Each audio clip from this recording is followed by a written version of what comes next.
Welcome to Blog and Mablog from DougWills.com. This audio is brought to you by Canon Press.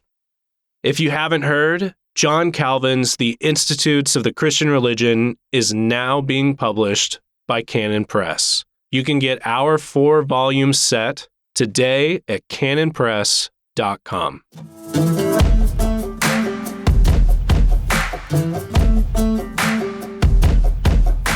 Women's Ministries as Pestilence, November 12th, 2020. Introduction. When it comes to sexual role relationships in the church today, we are so far gone that if we all got back to the status of quote-unquote severely compromised, more than a few people would call it a great reformation. One of our issues is the result of our gradual dismissal of biblically assigned roles for men and women. We've done the same with creational roles, along with traditional roles, saying that they are all simply, quote-unquote, outdated stereotypes. This is a datum that is so self-evident in our confused generation that if you even want to discuss it, we can only attribute your perverseness to a secret desire to relegate women, with all their hopes, dreams, and aspirations, to the drudgery of making quilts.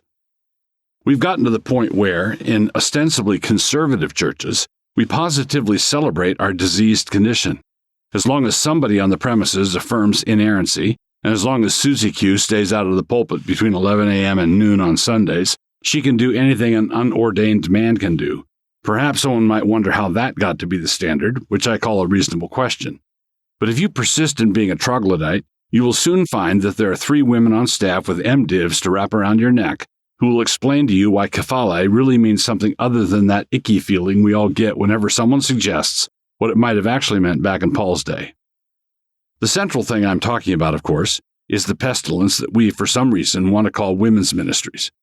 Someone will no doubt object and say that the way I introduce this subject, I'm making women's ministry sound like a bad thing. And far from this being the place where I violate my NQN rule against qualifications, I will simply nod and say that yes, women's ministries were a terrible idea and have already been the destruction of numerous churches.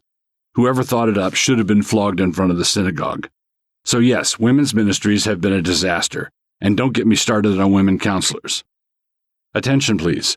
Regular readers of this blog are invited to compose their own set of qualifications and insert them here. This is where they go.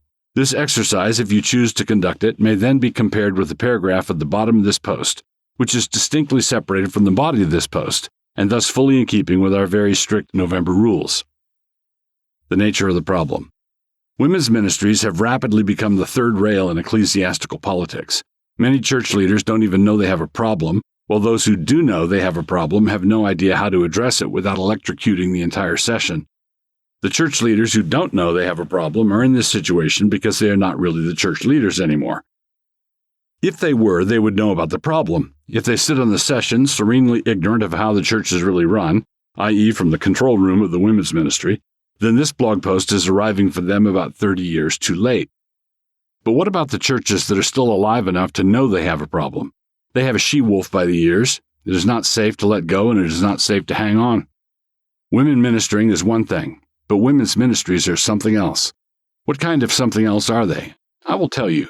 They are a complicated tangle of sentiments and grievances and emotions and rage and resentments.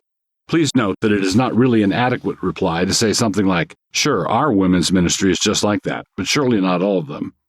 In the olden days, women were ministered to the same way the men were, through word and sacrament. When the women got together as women, it was to conduct some kind of outward-facing ministry to others. But today, a better description of women's ministries, and the kind of thing I'm talking about, would be the common practice of gathering all the women in the church together so that they can form a weekly impromptu ICU ward, and then all take turns playing doctor and nurse for one another.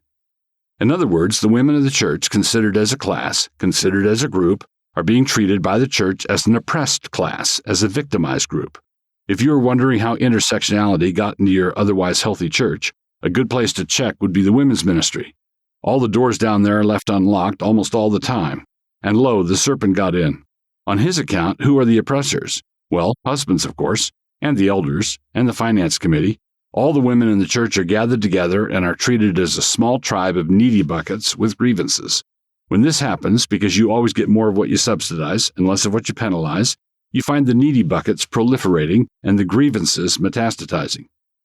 But the women are not supposed to form their own little segregated church within the larger church, with their own woman pastor and everything. That director of the women's ministry, aka the women's pastor, then becomes an apostle to the women, which means that the elders are not really responsible for the women. As Peter was apostle to the Jews and Paul to the Gentiles, so also the elders are the ministers to the men for the time being. The very last thing in the world that the women of your church need is feminine pastoral care. Men, women, and children all together need to be shepherded by qualified men. The women who will be extraordinary in their ministering are those who are more than good with this. They are the women in your church who recognize that whining is not a spiritual gift. So, suffice it to say, if you have any arrangement even remotely like this, you are already in trouble. If the mere existence of this blog post causes a stir in your church, you are already in trouble. If a civil conversation about these or any related issues are already an impossibility in your church, you are already in trouble.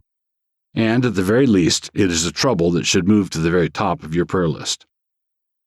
Helpful exercise answer key. Quote, someone will come back with a charge or perhaps an accusation. When you utter such sweeping generalizations, you condemn all women everywhere, no matter what they might be doing. No, not really. There's a stark difference between women's ministry and women ministering. There's a difference between women counselors and women with wise counsel. The women in our church are top drawer, first rate, world class, and right up there with Tryphena and Tryphosa. But for the others, woe to you scribes, Pharisees, hypocrites. Having introduced that theme, let it be said that there were good Pharisees in the Lord's day. They could be identified through their agreement with the Lord's sweeping generalizations. If you wrote something very much like this, good job on you.